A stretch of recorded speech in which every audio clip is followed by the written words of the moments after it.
بسم الله الرحمن الرحيم.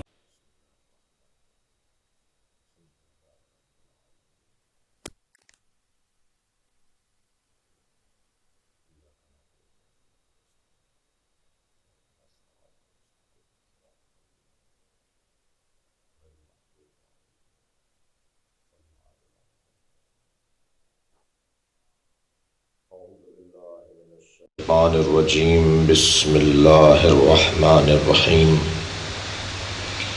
الحمد لله الذي لا يبلغ مدحته القائلون ولا يحصي نعماءه العادون ولا يعدي حقه المجتهدون، الذي ليس لصفته حد محدود ولا نعت موجود ولا وقت معدود ولا أجل ممدود، فطر الخلائق بقدرته ونشر الرياح برحمته، والصلاة والسلام على الرسول المسدد المصطفى الأمجد المحمود الأحمد سيدنا ومولانا ومولى الكونين جد الحسن والحسين معاني أبا القاسم محمد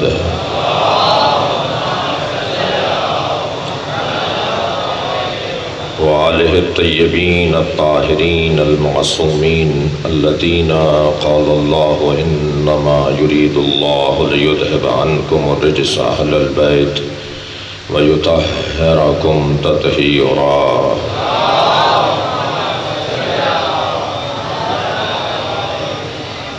ولعنة الله على أعدائهم أجمعين من يوم عداوتهم إلى قيام يوم الدين. أما بعد، قال الحكيم في قرآن الكريم. بسم الله الرحمن الرحيم. صبغة الله ومن أحسن من الله صبغة ونحن له عابدون. صلوات.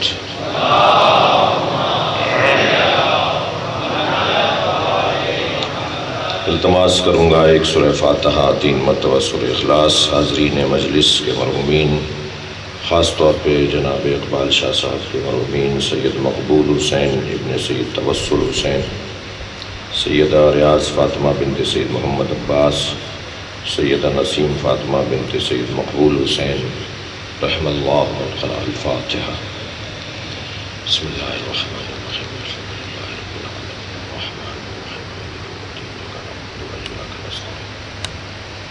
اهدنا الصراط المستقيم صراط الذين أنعمت عليهم غير المغضوب عليهم ولا الضالين. بسم الله الرحمن الرحيم. قل هو الله أحد الله الصمد. بسم الله الرحمن الرحيم. قل هو الله أحد الله الصمد لم يلد ولم يولد ولم يكن له كفوا أحد. اللهم صل على محمد وعلى محمد. صلوات دیا کریں.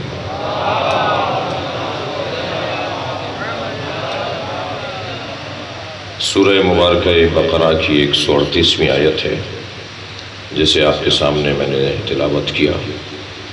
اللہ اپنے اس کلام میں ارشاد فرما رہا ہے، صبغۃ اللہ، اللہ کا رنگ، ومن احسن من اللہ صبغہ، اور اللہ کے رنگ سے بہتر کون سا رنگ ہے، وَنَحْنُ لَهُ عَابِدُونَ، اور ہم تو اسی کے عبادت گزار ہیں.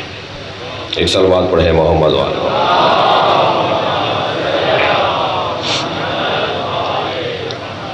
عزیزان اکرامی، یہ آیہ کریمہ جو میں نے آپ کے سامنے تلاوت کی ہے، اس آیت میں رنگ کی بات ہوئی ہے. صبغۃ اللہ، صبغۃ اللہ، صبغۃ اللہ، اللہ کا رنگ، رنگ خدا.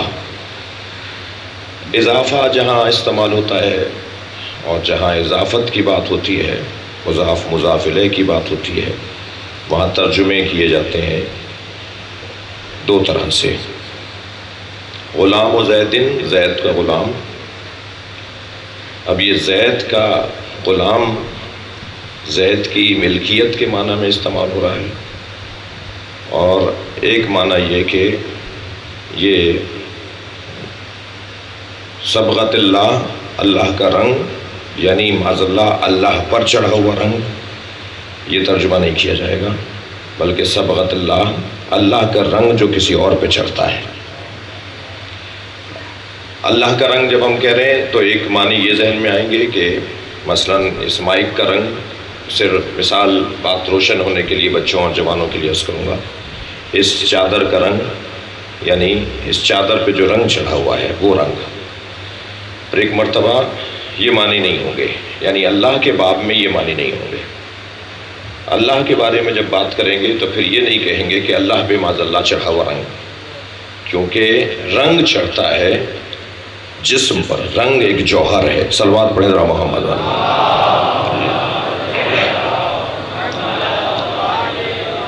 آپ اس سے اچھی صلوات پڑھ سکتے ہیں، اللہم صلی علی محمد۔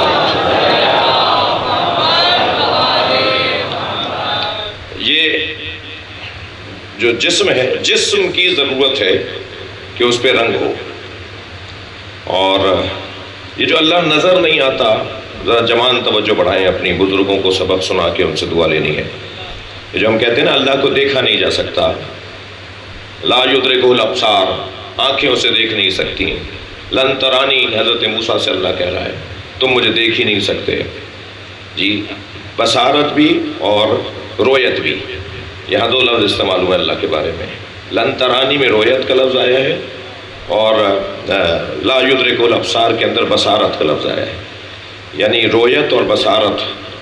پھر ایک اور مرحلہ وہ ہے بصیرت کا مرحلہ، جس کے لیے مولا علی فرما رہے ہیں کہ میں اس اللہ کی عبادت ہی نہیں کرتا جسے دیکھا نہ ہو۔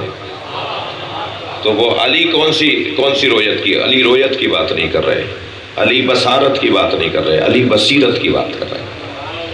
اور فرمایا کہ مگر اللہ کو ان آنکھوں سے کہاں دیکھا جا سکتا ہے، اللہ کو پورے وجود سے دیکھنا ہوگا۔ صلوات پڑھیں محمد و آل محمد۔ تو یہ جو رنگ ہے نا، یہ رنگ چڑھتا ہے جسم کے اوپر، اور جسم کی ضروریات ہیں۔ پھر جسم کی پہلی بنیادی اصلی اساسی ضرورت ہے جگہ، مکان کی ضرورت پڑتی ہے جسم کو۔ بغیر مکان کے جسم متصور نہیں ہے۔ آپ وہاں بیٹھے ہیں، آپ کو وہاں کی ضرورت، میں یہاں بیٹھا ہوں، میں یہاں ہوں، یہ مکان میرا ہے اس وقت، وہ مکان آپ کا ہے۔ مکان سے مراد جہاں جسم جا کے ٹک جائے۔ ہمیں جسم کو مکان کی ضرورت ہے، اور مکان کی جسے ضرورت ہو جائے وہ محدود ہو جاتا ہے۔ آپ وہاں ہیں، وہاں نہیں ہیں، وہ وہاں ہیں، یہاں نہیں ہے، میں یہاں ہوں، وہاں نہیں ہوں۔ تو جیسے ہی مکان اور جسم کے اندر ہم اپنی گفتگو کو لے کے آئیں گے تو اس جسم کو ہم محدود مانتے ہیں، تبھی جسم مان رہے ہیں، تبھی ضرورت مکانی اس کے لیے مان رہے ہیں۔ اور جو محدود ہو جائے وہ پھر مجبور ہو جاتا ہے، اور جو مجبور ہو جائے وہ سمجھ نہیں ہوتا۔ لم یلد ولم یولد، اللہ الصمد، وہ پھر سمجھ نہیں ہوتا۔ تو اللہ کیوں نظر نہیں آتا، اللہ کیوں نظر نہیں آئے گا؟ اس لیے ایک سبب جو اللہ کی عدم رؤیت کا ہے، ہم نے بچپن میں صفات ثبوتیہ اور صفات سلبیہ پڑھے تھے، جعفری صاحب کو یاد ہوگا، اور بزرگ پڑھایا کرتے تھے، اور گھر کی تعلیم کا حصہ تھا وہ۔ اس میں ایک صفات سلبیہ کے اندر سے یہ ہے کہ اللہ قابل رؤیت نہیں ہے، اللہ کو دیکھا نہیں جا سکتا۔ تو بحث تو ہماری کچھ اور ہے، لیکن یہ بات یہاں آئی ہے تو چار جملے برے بھی نہیں ہے کہ کہہ دیے جائیں اور سن لیے جائیں کہ جسم کی ضرورتوں میں سے ایک ضرورت ہے مکان، اور جسم کی ضرورتوں میں سے ایک ضرورت ہے رنگ۔ رنگ جسم کا حصہ ہے۔ فلاں کا رنگ گندمی، فلاں کا رنگ دبا ہوا، فلاں کا رنگ کھلا ہوا، فلاں گورا رنگ، یہ سارے رنگوں کا تعلق جسم کے ساتھ ہے۔ جی، جوہر ہے، رنگ ایک جوہر ہے جس کے لیے مکان چاہیے، مکان اس کے لیے جسم بنتا ہے۔ اور اللہ اس لیے دیکھنے میں نہیں آ سکتا کہ اللہ کا جسم نہیں ہے، اور جسم نہیں ہے تو رنگ نہیں ہے، اور جب تک رنگ نہ ہو کوئی چیز نظر نہیں آتی۔ یعنی رنگ دکھاتا ہے، رنگ دیکھنے کا ذریعہ ہے، رنگ ہوگا تو نظر آئے گا ہمیں۔ اللہ کیوں نظر نہیں آتا، اللہ کو کیوں نہیں دیکھا جا سکتا؟ عقیدہ توحید کی چند پہلی منزلوں پر عرض کر رہا ہوں کہ اس کے تین موٹے سبب ہیں۔ دیکھنے کے لیے ضروری ہے کہ فاصلہ ہو، دیکھنے کے لیے ضروری ہے کہ فاصلہ ہو۔ آپ اپنا یہ ہاتھ اپنی آنکھ پہ لے جا کے کہیے، بتائیے کتنی لکیریں ہیں؟ ایک فاصلے پہ رکھنا پڑے گا اس ہاتھ کو. آپ ایک فاصلے پر ہیں، میں ایک فاصلے پر ہوں، تبھی ہم ایک دوسرے کو دیکھ رہے ہیں. فاصلہ رویت کے لیے ضروری ہے. اور جو یہ کہہ رہا ہوں نحن اقرب من حبل الورید، میں تمہاری رگے جان سے بھی زیادہ قریب ہوں. جی، کوئی ایک سوئی کی نوک کے برابر کائنات میں جگہ نہیں ہے جہاں اللہ نہ ہو. جب اللہ ایک سوئی کی نوک کے برابر بھی، یہ بھی ہم اپنے سمجھنے کے لیے سوئی کی نوک کو تصور میں لا رہے ہیں، ورنہ اس سے بھی کم جگہ بنے گی. اور وہ تصور ہی نہیں ہوگا کہ جہاں یہ کہا جائے کہ اللہ نہیں ہے. جب ہر جگہ اللہ ہے تو پھر جب وہ اتنا قریب ہے تو پھر دیکھا کیسے جا سکتا ہے؟ دیکھنے کے لیے دوسری شرط، ایک صلوات اور پڑھیں محمد و آلہ.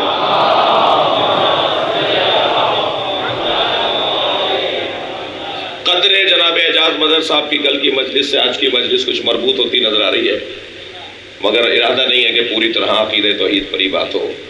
جی، مگر بچائیں گے تھوڑا سا ہم ایک منزل آگے. دوسری شرط دیکھنے کے لیے نور کا ہونا ضروری ہے. آپ ہوں اور خدا نخواستہ میری آنکھوں میں نور نہ ہو، اور میری آنکھوں میں نور ہو اور رات کے اندھیرے میں یہ نور نہ ہو جیسے مادی نور کہا جاتا ہے. یعنی نور بھی دو طرح کے نور، ایک باطنی نور، ایک ظاہری نور، ایک ذاتی نور، ایک عارضی نور، ایک اپنا نور، ایک فرضی نور. یہ دو نور ملیں گے تب سب کچھ نظر آئے گا. مثلا ممکن ہے رات دن کے اندر میری آنکھوں کا نور چیزوں کو دکھا دے، مگر میں سمجھ رہا ہوں کہ میں دیکھ رہا ہوں، یہ سورج مجھے دکھوا رہا ہے. جہاں میری آنکھوں کا نور کسی چیز کو دن میں دیکھ رہا ہے، وہاں سورج مجھے مدد کر رہا ہے. رات کی تاریکی میں یہ بلب، یہ روشنیاں، یہ ہمیں مدد کر رہی ہیں. مگر ہمیں یہ ہو اور یہ آنکھ نہ ہو، اور یہ آنکھ ہو اور وہ نہ ہو، تو پھر بھی نہیں دیکھ سکیں گے. دونوں نوروں کی ضرورت پڑے گی تب جا کر ہم کسی کو دیکھ سکیں گے. اور عزیزان گرامی، نور اگر معتدل نہیں ہوگا، نور اگر معتدل نہیں ہوگا، اعتدال میں نہیں ہوگا، تب بھی نہیں دیکھا جا سکتا. اسی نور کو اگر میں 5 منٹ تک دیکھتا رہوں تو 10 منٹ تک میں آپ کو نہیں دیکھ پاؤں گا، اس لیے کہ یہ نور میرے اوپر غالب آ گیا ہے. جب تک اس کا غلبہ ختم نہیں ہوگا میں آپ کو دیکھ نہیں پاؤں گا. اگر نور غالب آئے گا تو پھر میرا اپنا نور بھی کام نہیں کر پائے گا. اور اللہ کون ہے؟ اللہ نور السماوات والارض. صلوات پڑھیں محمد و آل محمد.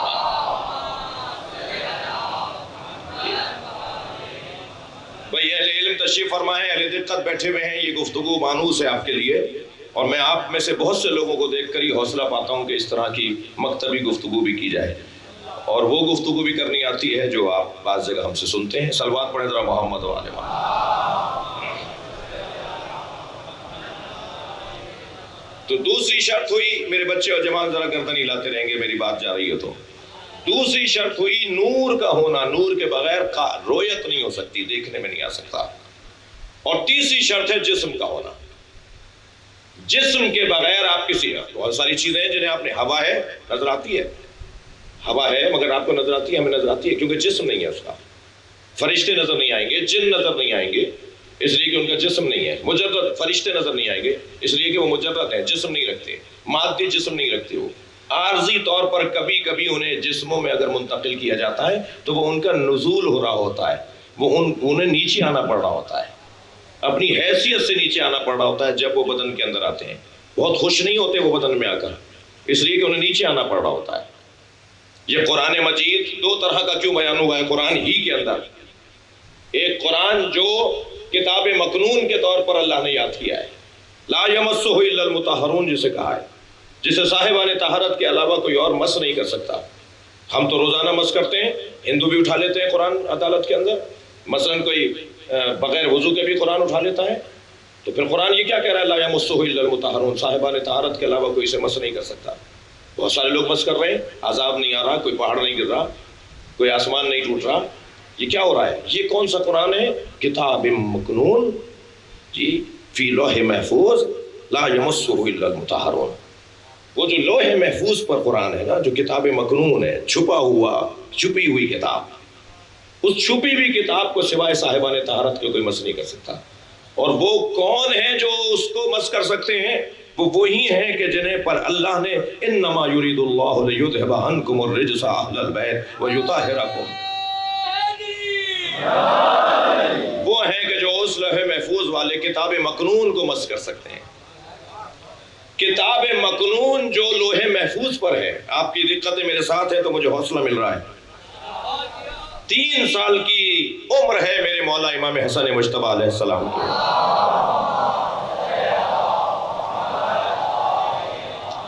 اور میرے مولا نبی کی گود میں تشریف فرمائے. امام حسن اپنے نانا نبی کی گود میں تشریف فرمائے. سرکار ایک قرآن کی آیت کی تفسیر بیان کر رہے ہیں اور مولا امام حسن آسمان کی طرف دیکھ رہے ہیں. کچھ دیر زیادہ محسوس ہوئی ایک صحابی محترم کو، تو انہوں نے آواز دے کر کہا بیٹا اپنے نانا کی بات غور سے سنو. اچھا بہت زیادہ بات ویسی بھی نہیں تھی یہ، ایسا ہم بھی اور آپ بھی کرتے ہیں کہ اگر بات میں مثال کے طور پہ کسی سے کر رہا ہوں یا 4 لوگوں سے اور ایک آدمی کہیں دیکھ رہا ہو تو کوئی ٹوک سکتا ہے کہ بے ادبی ہے، اس کو ذرا ایسے دیکھو. مگر شاید بعض اوقات ایسا منظر اس لیے بنایا جاتا ہے تاکہ عظمت اجاگر ہو، تاکہ وہ پہلو دکھایا جائے جس پہلو کی طرف تمہاری توجہ ہی نہیں ہے. لہٰذا جب انہوں نے کہا نا کہ نانا کی بات غور سے سنو، تو نبی مکرم نے امام حسن کو جواب نہیں دینے دیا. ویسے بھی نبی کے ہوتے ہوئے امام حسن جواب نہیں دیں گے، مولا علی کے ہوتے ہوئے امام حسن جواب نہیں دیں گے جی. مولا نبی کے ہوتے ہوئے مولا علی بھی جواب نہیں دیتے تھے، مگر یہ کہ نبی فرمائے عجب یا علی، تم جواب دو یا علی. یہ لفظ کئی جگہ آیا ہے حدیث کے اندر کہ نبی نے فرمایا علی تم بتاؤ، تو ہوتے ہوئے بیٹھے ہوئے نبی کے بیٹھے ہوئے مولا پھر جواب دیتے ہیں. یہاں مولا نبی نے امام حسن نے جواب نہیں دیا، موقع بھی نہیں دیا کہ امام حسن جواب دیں، بلکہ فوراً فرمایا اِنَّ ابنی ھذا یطالع لوح المحفوظ، میرا یہ بیٹا حسن لوح محفوظ کا مطالعہ کر رہا تھا. صلوات پڑھیں محمد و آل محمد.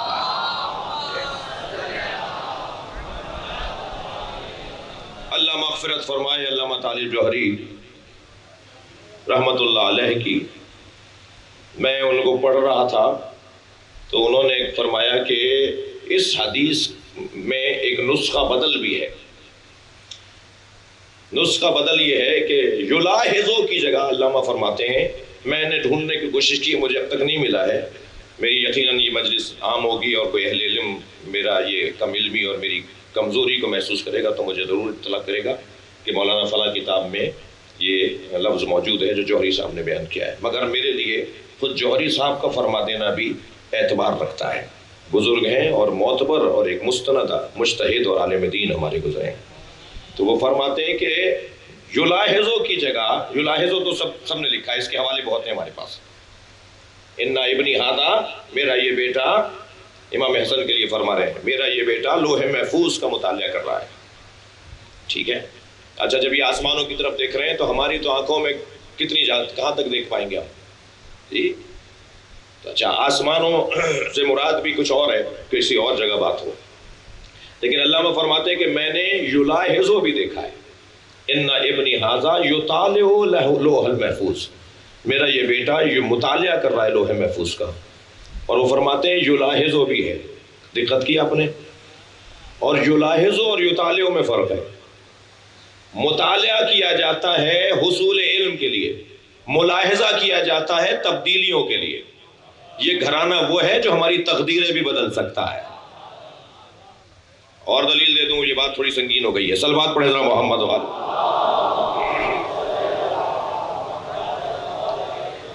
ایک دن جناب زہرا نے فرمایا یہ کیسے ممکن ہے یہ ہماری تقدیر بدل دیں؟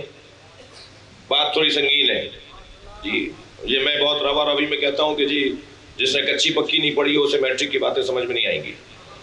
تو اپنے ساتھ اپنے بھائیوں کو ضرور لایا کریں تاکہ کلاس اونچی ہونے لگے، تاکہ معیار ہو یہ گفتگو سننے کو. اب یہ ہم خوف کھا کے ڈر کے صاحب فلاں سمجھیں گے نہیں، ہم فضائل پڑھنا چھوڑ دیں. صلوات پڑھیں ذرا محمد و آل محمد. البتہ میرا کام ہے کہ میں جہاں تک ممکن ہے، یعنی مجھ خطیب کا کام ہے کہ ہم بات کو روشن رکھتے رہیں، بولتے رہیں، روشن بولیں، واضح بولیں. جناب زہرا نے ایک دن مولا سے فرمایا تعال الیہ یا علی، یا علی قریب آئیے، انی عالمۃ ما کان وما یکن، میں ماضی میں گزری ہوئی باتوں کی بھی عالمہ ہوں اور آگے جو قیامت تک ہوگا اسے بھی جانتی ہوں. مولا فرماتے ہیں یا رسول اللہ، بعد میں جب مولا نبی کی خدمت میں آئے، کہ یا رسول اللہ یہ دونوں جملے قابل فہم ہیں، مگر فاطمہ نے ایک اور جملہ بھی کہا ہے، انی عالمۃ ما کان وما یکن وما لم یکن، اور وہ بھی جانتی ہوں جو نہیں ہوگا۔ یہ نبی سے آ کر اس لیے پوچھا مولا علی نے تاکہ نبی تشریح کریں، تشریح ہو جائے اور آج مجلس میں بیان ہو جائے۔ بہت ساری باتیں اس لیے بیان کی گئی ہیں تاکہ وہ حدیث بنے، روایت بنے، اور پھر اہل دل کے لیے بیان کر دی جائے، اہل ذوق کے لیے بیان کر دی جائے۔ یہ عرفانیات اور ذوقیات کی گفتگو ہے، یہ خشک سوچ والوں کی گفتگو نہیں ہے۔ تو الحمدللہ مجلس میں ویسے ہی ذوقی لوگ بیٹھے ہوتے ہیں، اور اگر کوئی مجھ جیسا آ بھی جاتا ہے تو وہ ذوق پا لیتا ہے۔ صلوات پڑھیں ذرا محمد و آل محمد۔ تو یہ جو فرمایا نا کہ انی عالمۃ ما لم یکن، میں وہ بھی جانتی ہوں جو نہیں ہوگا، اس وقت سیدہ کے لیے نبی نے فرمایا جو تقدیریں تبدیل ہوتی ہیں کہ لکھا یہ تھا ہو یہ رہا ہے، سیدہ وہ بھی جانتی ہیں اور یہ بھی جانتی ہیں۔ یہ جو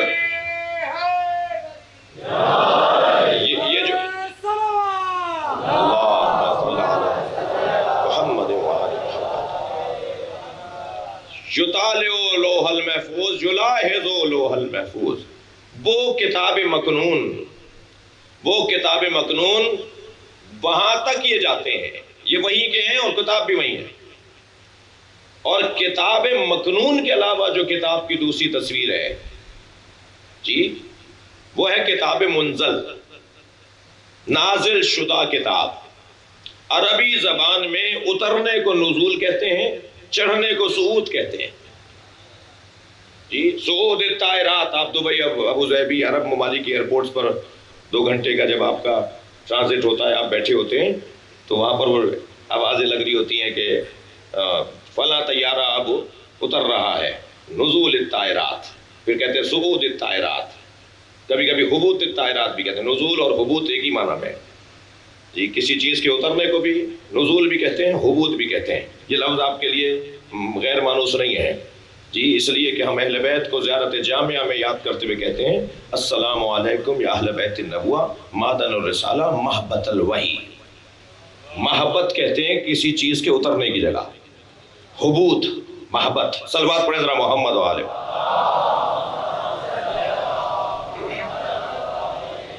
تو کسی چیز کا اترنا یعنی جہاں کا ہے، جہاں سے ہے وہاں جب نیچے آئے گا تو اسے نزول کہیں گے یا حبوط کہیں گے۔ قرآن جو ہمارے ہاتھ میں ہے، قرآن جس کی ہم روزانہ زیارت کرتے ہیں، یہ قرآن مجید کتاب منزل ہے، نازل شدہ کتاب ہے، اپنے مقام سے نیچے آیا ہے۔ تھوڑا سا گردن ہلائیے، میں اسے آگے نہیں چلوں گا۔ یہ اپنے مقام سے نیچے آیا ہے، اس کا مقام ہے کتاب مکنون، یہ نیچے آیا ہے۔ نیچے آنے کے لیے اسے لفظوں کا سہارا ڈھونڈنا پڑا ہے۔ لفظ محدود ہوتے ہیں، اللہ کا علم محدود نہیں ہو سکتا۔ یہ جو عربی زبان، اچھا عربی میں کیوں نازل کیا ہے؟ اس لیے کہ اس سے زیادہ وسیع زبان تھی نہیں۔ اگر اس سے زیادہ وسیع زبان ہوتی تو اللہ اس میں قرآن کو اتار دیتا۔ یہ عرب اور عجم کی فرق اور تفریق نہیں تھی، ضرورت تھی قرآن نازل کس میں کیا جائے، ان لفظوں میں کیا جائے جہاں گنجائش زیادہ ہے۔ اتنی گنجائش ہونے کے باوجود بھی کیا وہی بات بیان ہو رہا ہے جو اللہ کا علم ہے؟ اگر وہی کچھ بیان ہو رہا ہوتا جو اللہ کا علم ہے تو اس کے باطن کیوں بنائے؟ قرآن کا ایک ظاہر ہے اور 70 باطن ہے۔ یہ کہہ کر ہمیں تسلی دی ہے کہ ان سے جا کر پوچھ لو جو تعویل قرآن کو جانتے ہیں، وما یعلم تعویلہ الا اللہ وراسخون فی العلم۔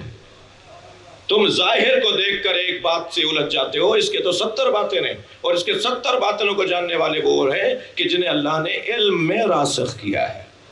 اور مولا علی اپنے سینے پہ ہاتھ رکھ کے فرماتے ہیں نحنو راسخون فی العلم، ہم ہی وہ لوگ ہیں جنہیں اللہ نے علم میں اتارا ہوا ہے۔ صلوات پڑھے ماں، صلوات پڑھیں گے محمد و آل محمد۔ بات صبغت اللہ سے کہاں تک چلی گئی؟ اللہ کا رنگ یعنی معاذ اللہ وہ جوہر، وہ بدن، وہ جسم کے اوپر چڑھنے والا رنگ، یہ ہرگز نہیں سوچا جا سکتا۔ یہ روشن ہے بات کہ یہاں رنگ سے مراد، صبغت اللہ سے مراد، اللہ کے رنگ سے مراد وہ یہ بحث نہیں ہے جو ہم اب تک روشن کی ہے، بات سوچی ہے اور سمجھی ہے۔ اللہ کے رنگ سے مراد کسی اور پر اللہ کا اثر، کسی اور پر اللہ کا رنگ، اللہ جسے دیکھ کر یاد آئے، اور لفظ بہتر کروں، جس کے ذریعے سے اللہ کا ذکر ہو، جو اتنا اللہ سے جڑا ہوا ہو کہ اسے دیکھیں تو اللہ کی یاد آئے۔ صبغت اللہ، اللہ کا رنگ۔ یہ بھی پانی کی بوتل رکھی ہے، اس وقت سیدھی نظر نہیں آ رہی کون سی کمپنی کی، اس پہ ایک اسٹیکر لگا ہوا ہے۔ یہ اسٹیکر بتا رہا ہے کہ یہ آئی کہاں سے، کہاں سے اس کا آغاز ہوا ہے۔ اس پنکھے پہ بھی کوئی ٹکلی لگی ہوئی ہوگی، سندھی میں کہتے ہیں ٹکلی، کوئی اسٹیکر لگا ہوا ہوگا۔ اس مائک پہ بھی کوئی اسٹیکر کہیں لگا ہوا ہوگا۔ یہ اسٹیکر بتائے گا یہ ہے کس کا۔ جی، یا عارضی طور پہ، وقتی طور پہ خرید لینا، کرائے پہ لے لینا تو اور بات ہے، مگر یہ اس کا اصلی ذمہ دار کون ہے؟ یہ اگر کوئی نقصان کرے گا، یہ اگر کام نہیں کرے گا تو کلیم کس کے اوپر ہوگا، پکڑا کسے جائے گا؟ اس کو جس کی اسٹیکر لگا ہوا ہے۔ ہمارے سارے کاموں پر اللہ چاہتا یہ ہے کہ تم ایک اسٹیکر لگاؤ۔ بھائی میں معاف کیجیے گا، سادہ بول گیا بہت زیادہ، یہ ممبر کی زبان نہیں تھی۔ صلوات پڑھ لیں ذرا محمد و آل محمد۔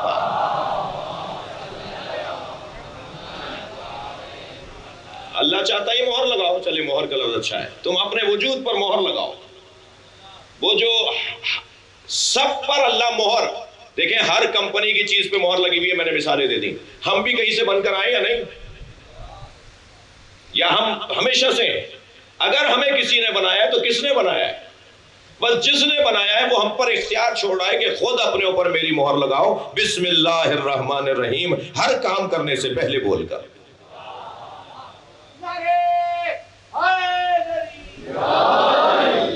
فرمایا کہ جو کام بغیر بسم اللہ کے شروع کیا جائے وہ ابتر رہتا ہے، وہ نامکمل رہتا ہے، اس کے اندر کوئی برکت نہیں ہوتی۔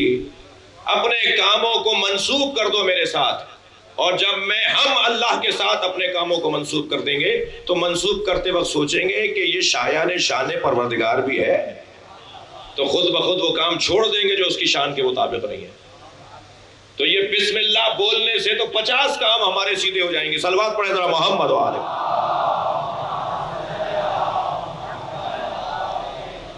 رنگ خدا کی بات عرض کر رہا ہوں کہ اللہ کا رنگ کا کیا مطلب ہے؟ ہمارے کاموں پہ اللہ کا رنگ۔ دوسرے مرحلے میں میری گفتگو آ گئی، جب آپ رنگ چڑھائیں گے، اللہ کا رنگ چڑھائیں گے، اللہ کی مہر اپنے اوپر ہم لگائیں گے، تو پھر دشمنیاں شروع ہو جائیں گی، مخالفتیں شروع ہو جائیں گی۔ ظاہر ہے کہ اللہ کی طاقت کے مقابلے میں اور اللہ کے الوہیت کے نظریے کے مقابلے میں بھی کوئی نظریہ ہے؟ یہ ساری مصیبتیں اللہ کی وجہ سے نبیوں نے لی ہیں نا، یہ اللہ ہی کی وجہ تو ساری مصیبتیں نبیوں نے لی، یہ ساری پریشانی اللہ ہی کی وجہ سے تو علی اور اولاد علی نے لی۔ یہ رنگ خدائی ہی تو تھی کہ جس کی وجہ سے سارا گھر کاٹ دیا۔ وَجَعَلْنَا لِكُلِّ نَبِيٍّ عَدُوًّا مِنَ الشَّيَاطِينِ وَالْجِنِّ مِنَ الشَّيَاطِينِ وَالْإِنسِ، ہم نے ہر نبی کے لیے ایک دشمن بنایا ہے۔ صلوات پڑھ لیں ذرا اس بات پر۔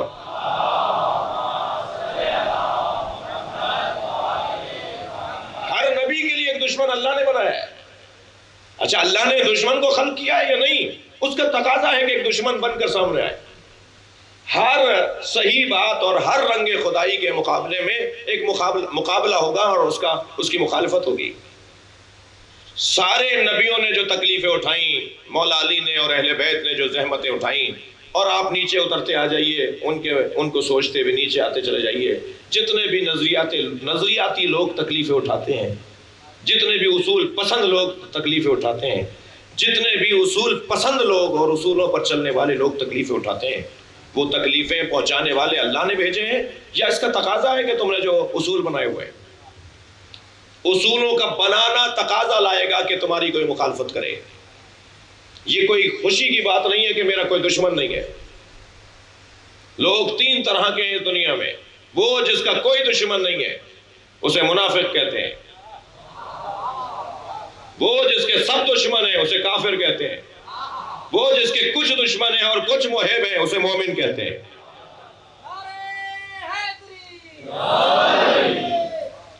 لہذا یہ کوئی معیار نہیں ہے.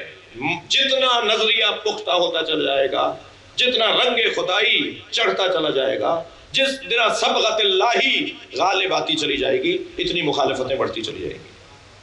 اور مخالفتیں شدید ہونے کے بعد زبان کی حد تک، پھر ہاتھ کی حد تک محدود نہیں رہیں گی، بلکہ جان لے لی جائے گی. اور پھر وہ جس کی بوٹیاں ٹکڑے ٹکڑے اسے کیا جا رہا ہوتا ہے، بوٹی بوٹی بنایا جا رہا ہوتا ہے، اس سے کوئی پوچھے کہ اسے مزہ کس چیز میں آ رہا ہے، اسے اللہ کی خاطر مرنے میں جو لطف آ رہا ہوتا ہے وہ یقیناً ان کے لطف کے برابر نہیں ہے جو اللہ کے دشمنوں کی خاطر جی رہے ہوتے ہیں. صفات اللہ، رنگ خدائی، اس کا ایک نتیجہ نکلے گا، اور نتیجہ ہے مخالفت. عزیزان گرامی، کوئی نبی ایسے نہیں گزرے، کوئی نبی ایسا نہیں گزرا کہ جس کی مخالفت نہ ہوئی ہو اور جس کی دشمنی نہ ہوئی ہو. آپ حضرت آدم سے لے کر حضرت عیسیٰ تک، اور حضرت عیسیٰ سے لے کر اوصیاء انبیاء حضرت ہاشم، حضرت عبد المطلب، حضرت ابو طالب، کم سے کم نظریہ بتا رہا ہوں میں آپ کو. حضرت ابو طالب وصی نبی ہیں جی، میں تو ان کے نبی ہونے کا قائل بھی ہوں. گھبرائے نہیں ہے، پریشان نہ ہو. نبی کے بعد نبی کی بات نہیں ہو رہی، ہمارے آخری نبی سے پہلے کی بات ہو رہی ہے. اور دلیل دے دیتا ہوں تاکہ تھوڑی سی تسلی ہو جائے میرے عزیزوں کو، میرے بچوں کو. مولا علی فرماتے ہیں یحشر ابو طالب یوم القیامہ بسیماء الانبیاء وذی الملوک. میرے بابا ابو طالب کو جب محشر میں لایا جائے گا تو انبیاء کے حلیے میں ہوں گے اور بادشاہوں کی طرح آئیں گے.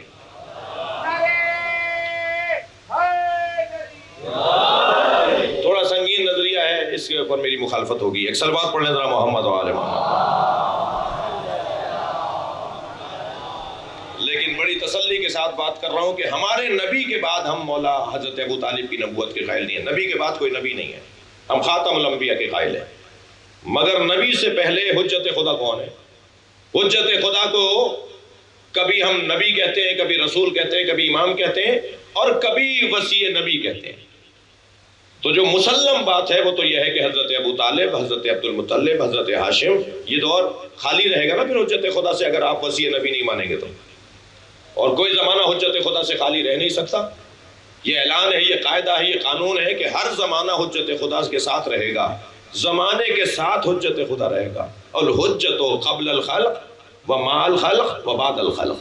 حجت خلق سے پہلے بھی حجت ہے، اور جب مخلوق بنا دی گئی جب بھی حجت خدا ہے، اور مخلوق ختم ہو جائے گی تب بھی حجت خدا رہے گا. تو اس زمانے میں کون حجت خدا ہے یہ بتا دیا جائے، ہمیں سمجھا دیا جائے کہ اس زمانے میں جب نبی کی آمد نہیں ہوئی ہے ظاہری طور پر، حضرت عیسیٰ مسلوب کر لیے گئے ہیں. حضرت عیسیٰ کو جی اٹھا لیا اللہ نے اور وہ آسمانوں پر چلے گئے ہیں. تو کون ہے حجت خدا؟ زمین کس حجت خدا کی وجہ سے امن میں ہے، سکون میں ہے، چین میں ہے؟ تو کوئی تو حجت خدا ہے.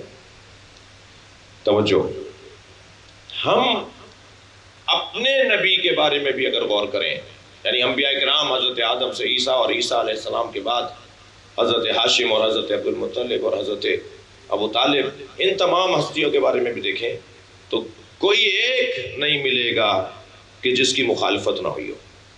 اور کیوں؟ اصول پسندی کی وجہ سے. اصول پسندی کو میں صبغت اللہ کہہ رہا ہوں.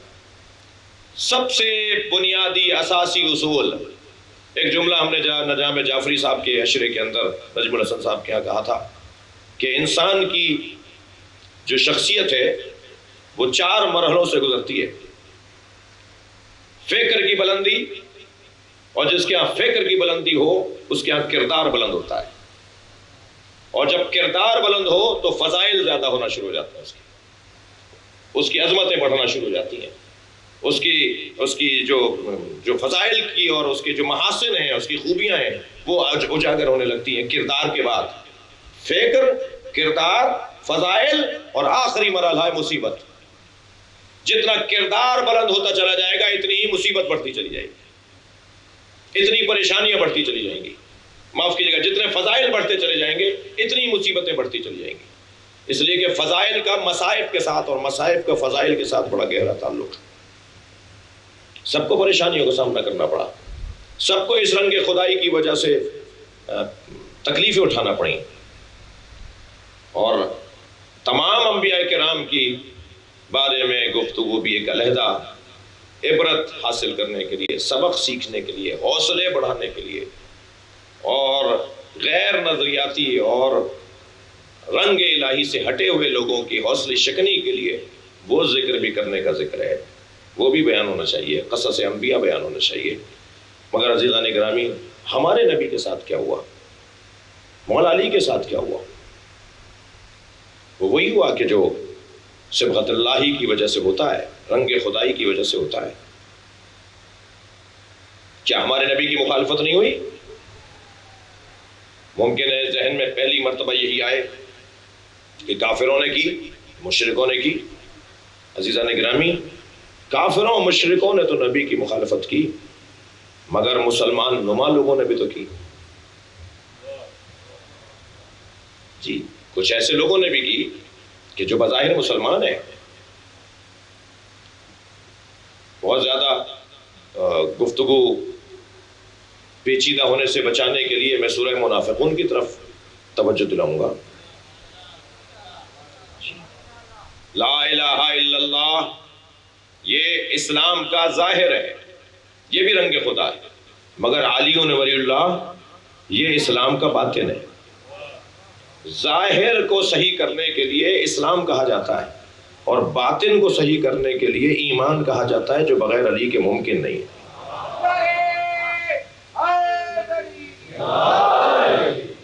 جی، لہذا ہمیں لا الہ الا اللہ جس کا مبین، مفسر اور ناشر محمد الرسول اللہ ہے،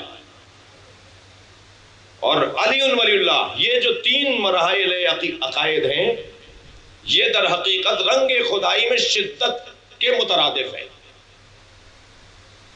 لا الہ الا اللہ کی پریشانیاں کیا کم تھیں جو محمد الرسول اللہ بھی بول دیا۔ محمد الرسول اللہ سے جو رنگ خدائی بڑھا تو کیا علی ولی اللہ سے پریشانی نہیں بڑھے گی؟ یہ اور شدید ہو گیا ہے رنگ خدائی، یہ صبغت اللہ اور شدید ہو گئی ہے، رنگ گہرا ہو گیا ہے۔ صلوات پڑھیں محمد و آل محمد۔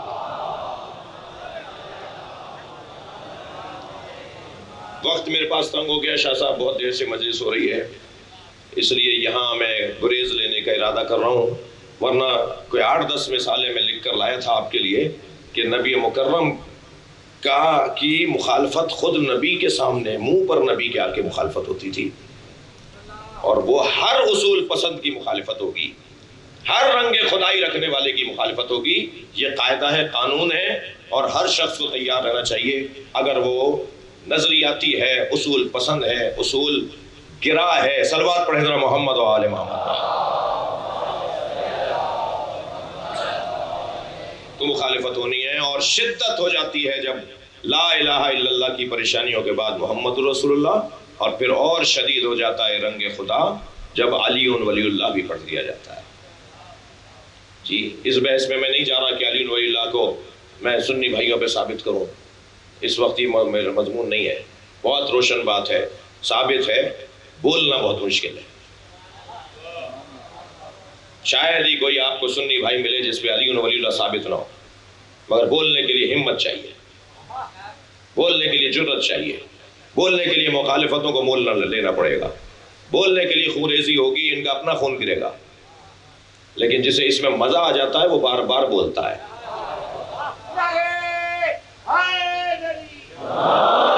اور وہ بار بار اس بات کا ذکر کرتا ہے کہ جسے رنگ خدا کہا جاتا ہے۔ جی، لا الہ الا اللہ اور علی ولی اللہ میں کیا نسبت ہے بھائی؟ میرے مولا رضا علیہ السلام فرماتے ہیں، بس آخری فضائل کی بات کروں گا، میرے مولا رضا فرماتے ہیں کلمۃ لا الہ الا اللہ اللہ کا کلام ہے، حدیث قدسی مولا رضا بیان فرما رہے ہیں، کلمۃ لا الہ الا اللہ حسنی، اللہ کہہ رہا ہے کہ لا الہ الا اللہ مجھ اللہ کا قلع ہے، ومن دخل حصنی، اور جو میرے اس قلعے میں داخل ہو گیا، امن من عذابی، وہ میرے عذاب سے محفوظ ہو گیا۔ میرے مولا نے یہ فرما کر پھر سفر اختیار کیا، اور پھر آوازیں آئیں کہ اور کچھ عطا کریں، تو آپ نے محمل کا پردہ ہٹایا اور فرمایا ولیکن بشروطہا، یہ لا الہ الا اللہ اس وقت تمہیں عذاب سے بچائے گا جب اس کی شرائط کو پورا کرو گے، وَأَنَا مِن شُرُوطِهَا، اور میں رضا ان کی شرطوں میں سے ایک ہوں۔ لہذا بڑا گہرا ربط ہے۔ پھر ایسے ہی نبی نے فرمایا ولایت علی بن ابی طالب حصنی، اللہ کہہ رہا ہے کہ ولایت علی مجھ اللہ کا قلعہ ہے۔ ومن دخل حصنی، اور جو میرے اس قلعے میں داخل ہوا، امن من عذابی، وہ میرے عذاب سے محفوظ ہو گیا۔ یعنی لا الہ الا اللہ میں اور علی ولی اللہ میں جو امن اور امان کا پیغام ہے نا، وہ ہے رنگ خدائی۔ یہاں میں نے لا الہ الا اللہ کہا، وہاں ظاہر میرا اچھا ہو گیا، اور جہاں میں نے علی ولی اللہ کہا، وہاں میرا باطن اچھا ہو گیا۔ صلوات پڑھیں محمد و آل محمد پر۔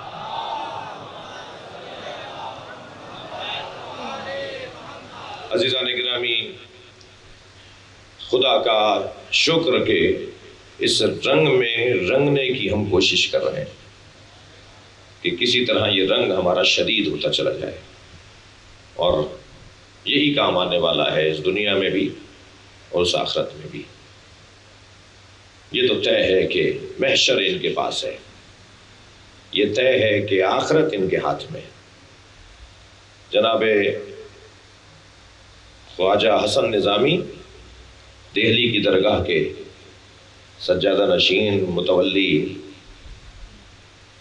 انہوں نے محرم نمبر میں اپنے رسالے میں، اور ان کی اس بات کو اور جگہوں پہ بھی نقل کیا گیا ہے، ظاہراً محدث دہلوی نے سر الشہادتین میں بھی ذکر کیا ہے، مجھے کچھ ایسا محسوس ہو رہا ہے، لیکن بہرحال انہوں نے اپنے رسالے کے اندر بیعت کی ہے کہ امام حسین آخری خطبے میں، جس کے بعد امام شہید ہو جائیں گے، آخری خطاب حسین کا کربلا میں، آخری خطبے میں بہت مختصر سا خطاب ہے، مگر اس میں اس حدیث کو کئی بار تکرار کیا امام نے، ہر دو جملوں کے بعد اس حدیث کو تکرار کیا ہے، ان الحسن والحسین سیدا شباب اہل الجنہ۔ تم نے میرے نانا کی حدیث سنی، پھر کچھ فرماتے ہیں، پھر کہتے ہیں تم نے میرے نانا کی حدیث سنی، یعنی اس بات کو تکرار کر رہے ہیں۔ تم نے میرے نانا کی حدیث سنی ہے کہ حسن حسین جوانان اہل جنت کے سردار ہیں۔ خواجہ صاحب فرماتے ہیں، حسن نظامی فرماتے ہیں، اس حدیث کی تکرار در حقیقت اس کی حکمت اور اس کا جو فلسفہ تھا وہ یہ تھا کہ حسین متوجہ کرنا چاہ رہے تھے کہ آخر میرا سامنا کرنا پڑے گا تمہیں، آخر تم میرے سامنے ہی آؤ گے، آخرت میرے پاس ہے، جنت میرے پاس ہے، تم مجھے مار رہے ہو، تمہیں آنا میرے سامنے ہے، جنت میرے ہاتھ میں ہے، تمہیں جنت میں نہیں جانا، جس جنت کا شوق رکھتے ہو وہ میرے ہاتھ میں ہے۔ شاید کسی کو ہدایت مل جائے، شاید کوئی تاجروں والی ہی عبادت اور مسلمان ہو جائے کہ ہمیں جنت ملنی ہے، شاید وہ مسلمان ظاہری ہی ہو جائے کہ اسے جنت چاہیے، اور وہ میرے ہاتھ میں ہے، آخرت ان کے ہاتھ میں ہے، محشر ان کے ہاتھ میں ہے۔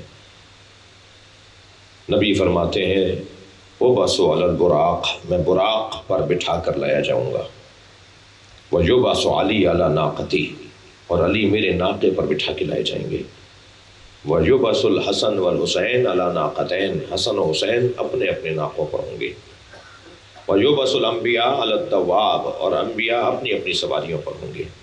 جب سب بیٹھ جائیں گے تو پھر اعلان ہوگا کہ فاطمہ کی سواری آ رہی ہے، اور تُبْعَثُ فاطمہ امامی علی العظبہ، نبی فرماتے ہیں فاطمہ کی سواری لا کر میری سواری کے آگے کھڑی کی جائے گی، کاروان ہدایت کو فاطمہ چلائیں گی۔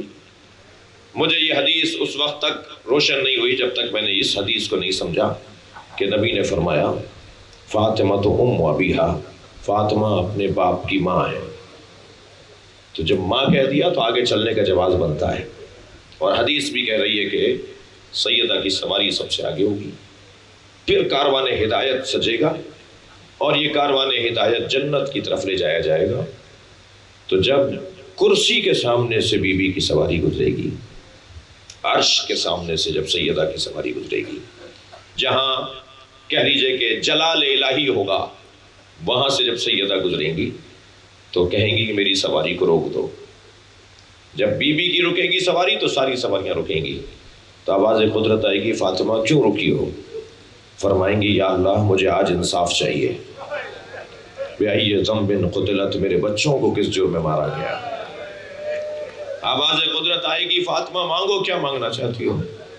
فرمائیں گی یا اللہ مجھے حسین ایسا دکھا جیسے عصر عاشورہ تھا۔ فاطمہ برداشت نہیں کر پاؤ گی، فرمائیں گی یا اللہ میں اہل محشر کو بتانا چاہتی ہوں میرے ساتھ کیا ہوا ہے۔ وسط محشر کی زمین کو بلند کیا جائے گا اور آواز آئے گی ھذا حسین، چاروں طرف اہل محشر ہوں گے، درمیان کی چھوٹی سی زمین کو اونچا کیا جائے گا اور کہا جائے گا وہ حسین ہے، اور سارا محشر کیا دیکھے گا؟ حسین گھوڑے سے گر رہے ہیں۔ وہ عصر عاشور کا وقت جب امام حسین کو اتنے زخم لگ چکے تھے کہ اب حسین مولا سے پشت فرس پہ بیٹھا نہیں جا رہا تھا، اور جب گر رہے تھے تو آواز دے رہے تھے اے راہبار مجھ سے اب تیری پشت پہ بیٹھا نہیں جا رہا، تب گھوڑے نے گھٹنے ٹیک دیے تھے اور حسین زین چھوڑ کر زمین کی طرف آئے تھے، مگر عزادارو زمین تک آنے میں بہت دیر لگی، تیروں پر معلق بدن رہا زہرا کے لال کا۔